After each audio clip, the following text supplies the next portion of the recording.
ሰላም ጤና ይስጥልን ተመልካቾቻችን በወሎ ከፍተኛ ድል በፋኖ ኃይሎች መመዝገቡ ተገለጸ። የአገዛዙ ሰራዊት ከጥቅም ውጪ መደረጉን ነው ያገኘነው መረጃ የሚያመለክተው።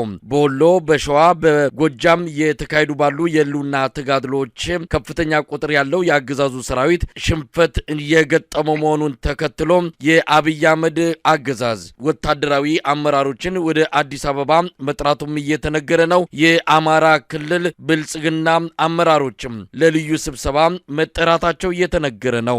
የዘውትር ተሳታፊያችን መስመር ላይ ይገኛል። በሰሞኑ በጎጃም አካባቢ ከፍተኛ ቁጥር ያለው የአገዛዙ ሰራዊት መማረኩን ተከትሎ ብልጽግና መንደር ከፍተኛ የሆነ ድንጋጤ እንደተከሰተ ሰምተናል። በወሎ ቀጠና የፋኖ ኃይሎች ያው ከተለመደውም እጅግ በጣም ከፍ ያለ በበርካታ ወረዳዎች ላይ በተመሳሳይ ሰዓት ጥቃት ጀምረዋል። በተለይ በዋናነት ወታደራዊ ዘመቻው አቡጀዋል።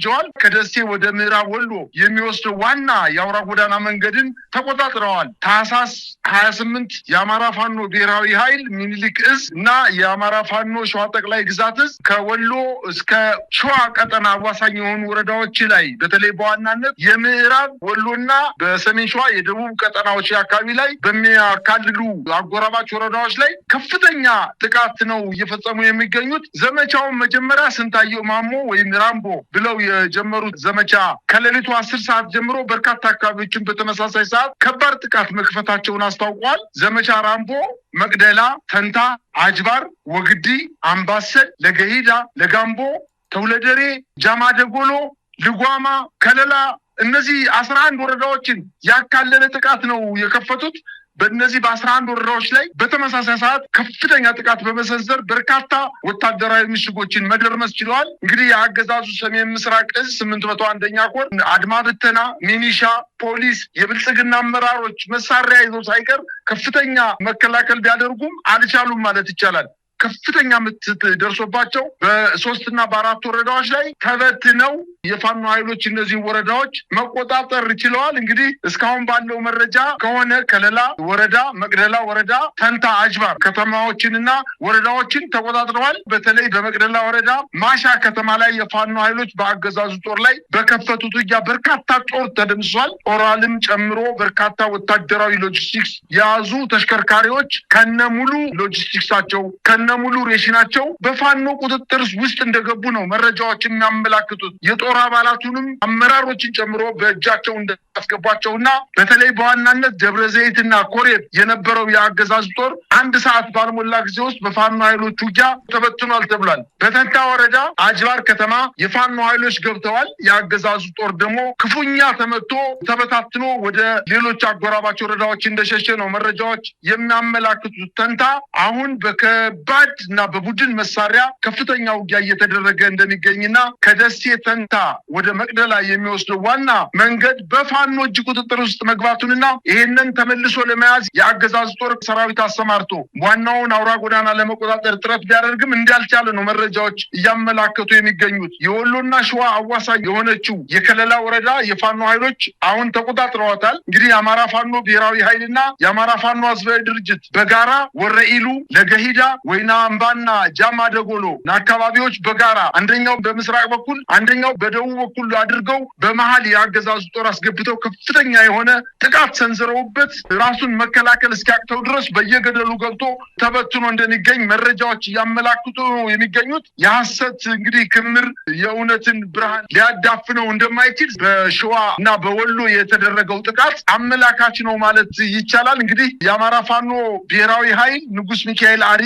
ልጅ ኢያሱ እና የደጋው መብረቅ እነዚህ 3 ኮሮች በጋራ በመሆን በተቀናጀ ሁኔታ ከበላጎ ልዩ ተወራሪ ሻለቆች ጋር በጋራ በመሆን ከፍተኛ ጥቃት ሰንዝረው ትልልቅ ድሎችን አስመዝግበዋል። እንግዲህ የተገኙ ድሎች በልጅ ኢያሱ 24ኛ ክፍለ ጦር ብቻ እንኳን 1 ብሬን፣ 30 ክላሽ፣ ከ1000 በላይ የብሬን ተተኳሽ፣ 1500 የክላሽ ተተኳሽ፣ 10 ምርኮኞች በአንድ የጦር ግንባርና በርካታ የሰራዊቱ አባላትን የተደመሰሱ ሲሆን እንዲሁ በልጅ ኢያሱ ኢያሱ ኮር 23ኛ ክፍለ ጦር አንድ ብሬን፣ አንድ ስናይፐር፣ አንድ ኦራል ወታደራዊ ቁሳቁስ የጫነ አንድ ካሶኒ ረጅም ባለ 22 ጎማ ተሽከርካሪ ወታደራዊ ስንቅ የጫነ 40 ክላሽ ከ2000 በላይ የክላሽ ተተኳሽ ከ1500 በላይ የብሬን ተተኳሽና 100 አለቆችን ጨምሮ 25 ምርኮኞችን የ23ኛ ክፍለ ጦር የፋኖ ኃይል በቁጥጥራቸው ስር ማድረጋቸውን ነው ያስታወቁት። እንግዲህ የደጋው መብረቅ ደግሞ 2 ብሬን 75 ክላሽ አንድ ኦራል ተተኳሽ እና የእጅ ቦምቦችን ጨምሮ 51 መከላከያዎችን 35 ሚኒሻ 25 ፖሊስ በድምሩ ከ106 በላይ ምርኮኞችን የደጋው መብረቅ የምትባለው ኮር ብቻ በእጇ ያስገባች መሆኗን ተናግረዋል። እንግዲህ በዙ ደረጃ ካየነው ደግሞ 4 ብሬን 145 ክላሽ አንድ ስናይፐር 2 ኦራል ከነ ወታደራዊ ቁሳቁሱ ጋር አንድ ካሶኒ ሬሽን የጫነ ትልቅ ተሽከርካሪ መኪና ከ3500 በላይ የክላሽ ተተኳሽ ከ2500 በላይ የብሬን ተተኳሽ 75 መከላከያ 35 ሚኒሻ 20 ፖሊስ በአጠቃላይ 141 ምርኮኛ በዚች በአንዷ ኮር ብቻ የተማረከ መሆኑን ነው መረጃዎች የሚያመላክቱት። እንግዲህ በወሎ አሁንም ከፍተኛ ውጊያ እየተደረገ ሲሆን በአጠቃላይ በወሎ 11 ወረዳዎች ላይ የፋኖ ኃይሎች ከፍተኛ ጥቃት እየፈጸሙ ሲሆን የመከላከያ ሰራዊቱ ደግሞ ትልልቅ ወታደራዊ ካምፖችን በኮንክሪት የተሰሩ ወታደራዊ ምሽጎችን እየተደረመሰበት ከምሽግ እየወጣ ወደ ከተሞች እየተበተነ እንደሚገኝ ነው መረጃዎች የሚያመላክቱት። በወሎ አካባቢ ብቻ ሳይሆን በሸዋ ቀጠናም እንዲሁ ከፍተኛ ትንቅንቅ እየተደረገ እንደሆነ የአማራ ፋኖ ብሔራዊ ኃይል ደቡብ አማራ ቀጠና አሳምነው ውስጥ በሞጆና በናዝሬት አቅራቢያ ከፍተኛ ድል ያገኘበትን ውጊያ ያደረገበት በደቡብ አማራ ቀጠና ከሰም 2ኛ ኮር ነበልባል ክፍለ ጦር በአገዛዙ ጦር ኃይል ላይ በሌሊት በፈጸመው ጥቃት ባልጪ ከተማ ላይ ገብቶ በፈጸመው የተቀናጀ ማጥቃት በአገዛዙ ጦር ላይ ከባድ ጉዳት አድርሶበታል።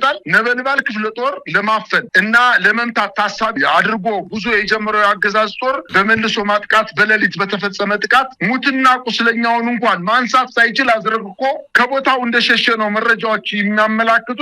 በትናንትናው ዕለትም እንዲሁ የንጉስ ሚካኤል አሊኮር በአማራ ሳይንት መቅደላ ክፍለ ጦር ታቦር ተራራ ብርጌድ ሌሊቱን አጅባር ከተማ በመግባት ናሆር ሜዳ በተባለ የከተማዋ ክፍል በነበረው የአገዛዝ ጦር ካምፕ ላይ በፈጸሙት የማጥቃት እንቅስቃሴ ከፍተኛ ጉዳት እንዳደረሱበትና እቺን ናሆር ሜዳ የተባለችውን የጦር ምሽግ መቆጣጠር መቻላቸውን ነው መረጃዎች የሚያመላክቱት። አሁንም ለጋምቦ ወረዳ ገነቴ ከተማ ላይ ደፈጣ በመጣልም እንዲሁ የሸሸውን ሰራዊት በመሃል ቆርጠው እያስቀሩት ከፍተኛ ጉዳት እያደረሱበት እንደሚገኝ ነው መረጃዎች እያመላክቱ የሚገኙት። መሳይ ሰሞኑን በጎጃም ስናን በአገዛዙ ሰራዊት ላይ ከባድ ኪሳራ ያደረሰው ጥቃት በአገዛዙ መንደር አገግመው ሳይጨርሱ የተፈጠረው ድንጋጤ ሳይበርድ ነው እንግዲህ በወሎ ተመሳሳይ በሆነ መጠነ ሰፊ ጥቃት እንግዲህ ቀደም ሲል የዘረዘርካቸውን ውጤቶች የተገኙት። እንደሰማነው ከሆነ አገዛዙ ደንግጧል። የአማራ ፋኖ ሸዋ አካባቢ እያደረገ ባለው ተጋድሎ ናዝሬትን እያንኳኳ ሞጆ አካባቢ ደረስ መለስ እያለ እየፈጸመ ያለው ጥቃት በአገዛዙ መንደር ከፍተኛ ድንጋጤ እንደፈጠረም እንሰማለን። በዚህ የተነሳ ነው እንግዲህ መረጃዎች እንደሚያመለክቱት አማራ ክልል ጓዛቸውን ጠቅልሎ ከተለያዩ የሀገሪቱ አካባቢዎች የገቡ የ11 እዞች ከፍተኛ ወታደራዊ ሹማምንቶች ለስብሰባ መጠራታቸውን የሰማ ነው። የአማራ ክልል ምስለኔው አስተዳደር የብልጽግና አመራሮችም እንደዚሁ ለልዩ ስብሰባ ተጠርተዋል። ከስብሰባው በኋላ ምን ሊፈጠር እንደሚችል አብረን የምናየው ነው። አብይ አህመድ የአማራ ክልል ጦርነት የአማራ ክልልን አጠቃላይ ሁኔታ ከእጁ እንዳመለጠ አሁንም መቀበል የቻለ አይመስልም። ሰራዊት ያሰለጥናል፣ ያስገባል። የምንሰማውን ያህል ከፍተኛ ኪሳራ እየደረሰበት ነው። ከነዚህ ወታደራዊ ሹማምንቶች ከተጠሩትና ከፖለቲካ አመራሮች ልዩ ስብሰባ ምን ሊጠበቅ ይችላል? ምን ልናይ እንችላለን? ይሄ እኮ አይን ያለው ጆሮ ያለው በደንብ አድርጎ የሚገነዘበው ነገር ነው። በየቦታው ቤተክርስቲያን እንደገባች ውሻ ከፍተኛ የሆነ መሳደድ እየደረሰበት እንደ ቆላ ከብት በአንድ ላይ በጅምላ እየተማረከ እየተነዳ ያለ የመከላከያ ሰራዊት የሀገር መከላከያ ሰራዊት ነው ብሎ ለመቀበል እጅግ በጣም የሚቀፍ ነገር ነው። እውነት ለመናገር የነዚህ ወገኖቻችን በመከላከያ ይሁን እንጂ ኢትዮጵያውያን ናቸው። ከፍተኛ የሆነ ውርደት ነው የደረሰበት። ብልጽግና በእነዚህ ሰራዊት መዳን እንደማይችል እነ ጀነራል ምሽት ደግፌ እኮ በደንብ አድርገው ገልጸውታል። የሽምቅ ውጊያን በሰራዊት ብዛት ማሸነፍ አይቻልም። ሰራዊት ብዛት እንኳን ባይሆንም በጸረ ሽምቅ ውጊያ ማሸነፍ አይቻልም። ምክንያታቸው ህዝባዊ ነው። ህዝባዊ የሆነው ምክንያታቸውን መልስ እስካልሰጣቸው ድረስ ማሸነፍ በፍጹም አይቻልም። እያየ ነው ያለ ነው። ይህን ነገር ነው እንግዲህ የፋኖ ኃይሎች መጀመሪያ በቁመ ጠብቀኝ ወይም በአብይ እንደተናገረው በ30 ክላሽ ጀምረው የትም አይደርሱም እንዳለው አይደለም። አሁን ያሉት የመከላከያ ሰራዊቱን በሄደ በሄደበት በኮንክሪት በትልልቅ ግንድ ዛፎችን ቆርጦ መከላከያ በማድረግ ትልልቅ ድንጋዮችን በመስራት ከኮንክሪት ምሽጋቸው በላይ ደግሞ አፈር ከምረው ራሳቸውን ቀብሮ በሚገኙበት ቦታ እየሄደ ቀበሮ ጉድጓድ ራሱን ደብቆ ያለውን የመከላከያ ሰራዊት ጉሩምቦውን እያነቀ እያወጣ እየማረከው የያዘውን ብሬን፣ ድሽቃ፣ ሞርተር፣ ስናይፐር፣ ዙ 23 ሳይቀር ከባባድ መሳሪያዎች ሳይቀር እየማረከ እንደሚገኝ እያወቀ አሁንም በስብሰባ ይሄን ችግር መፍታት አይቻልም። መጀመሪያ ቀበቶ አስፈታለሁ ትጥቃቸውንም አስወርዳለሁ በ15 ቀን ጊዜ ውስጥ ብሎ ወደ አማራ ክልል የገባው የመከላከያ ሰራዊት ተዋርዶ እንደሚወጣ የዛሬው ጥቃት ዋነኛ ማሳያ ነው ማለት ይቻላል። በአጠቃላይ በስብሰባ የዳነ መንግስት የለም። ጀነራሎችም ተሰበሰቡ፣ ብልጽግናም ሰበሰባቸው። ህዝብንም በየቦታው በየወረዳው በየዞኑ በየክፍለ ከተማው በየክልል ከተማ በተቆጣጠሩት አካባቢ ህዝብን ሰበሰቡ። ነገር ግን ጠብ ያለ ነገር የለም። ከእንግዲህ በኋላ ሞት የለም። ማስረሻ ሰጤና የክልሉ ፕሬዝዳንት ተፈራረሙ ተብሎ አማራ ክልል ላይ አንድም ጥይት እንደማይተኮስ አድርገው ዲስኩር ሲነዙ የነበሩት አሁን እሱ ነገር አልፎበት ሌላ ነገር ደግሞ ጀመሩ። ህዝቡን ሰበሰቡ፣ አልቻሉ። አሁን ጉሩምቦውን እያነቀ ከምሽግ እያወጣ እያሳደደው እንደሚገኝና ይሄ እየቀጠለ እንደሚመጣና ጀነራሎቹ አዲስ አበባ ተጠሩ። ይሄ የፋኖ ጉዳይ አይደለም፣ ፋኖ ስራ ላይ ነው።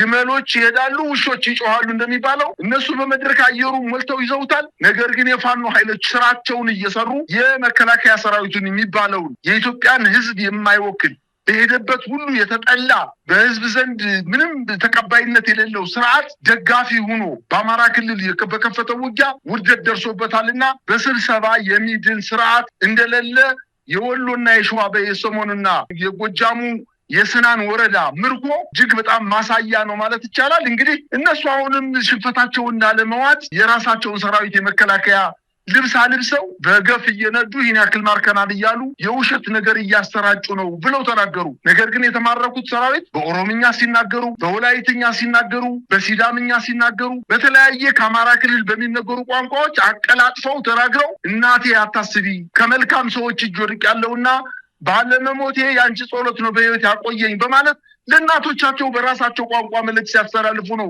የተመለከትነው። ይሄ በእውነት ለፋኖ ትልቅ መነቃቃት የፈጠረ ድል ነው ማለት ይቻላል። መሳይ በጣም ነው የማመሰግነው። እንግዲህ በገና ዋዜማ ላይ በተለያዩ የአማራ ቀጠናዎች እየተካሄዱ ያሉት የሉና ተጋድሎዎች አውደ ዓመቱን ምናልባት እረፍት አድርገው ደግሞ በሚቀጥሉት ተከታታይ ቀናት በሚወስዷቸው እርምጃዎች የተለዩ መረጃዎችና ዜናዎችን ለውጦችን ልንሰማ እንደምንችል እንጠብቃለን። በዚህ አጋጣሚ ለመላው የክርስትና እምነት ተከታዮች እንኳን ለብርሃነ ልደቱ አደረሳችሁ እንላለን። ለፋኖ ታጋዮች በየቀበሮ ጉድጓድ ለአማራ ህዝብ ለኢትዮጵያ ህዝብ ነጻነት የምትዋደቁ በሙሉ እንኳን ለዚህ ቀን አደረሳችሁ በማለት መልካም ምኞታችንን እንገልጻለን። በጣም አመሰግናለሁ። እኔም አመሰግናለሁ መሳይ።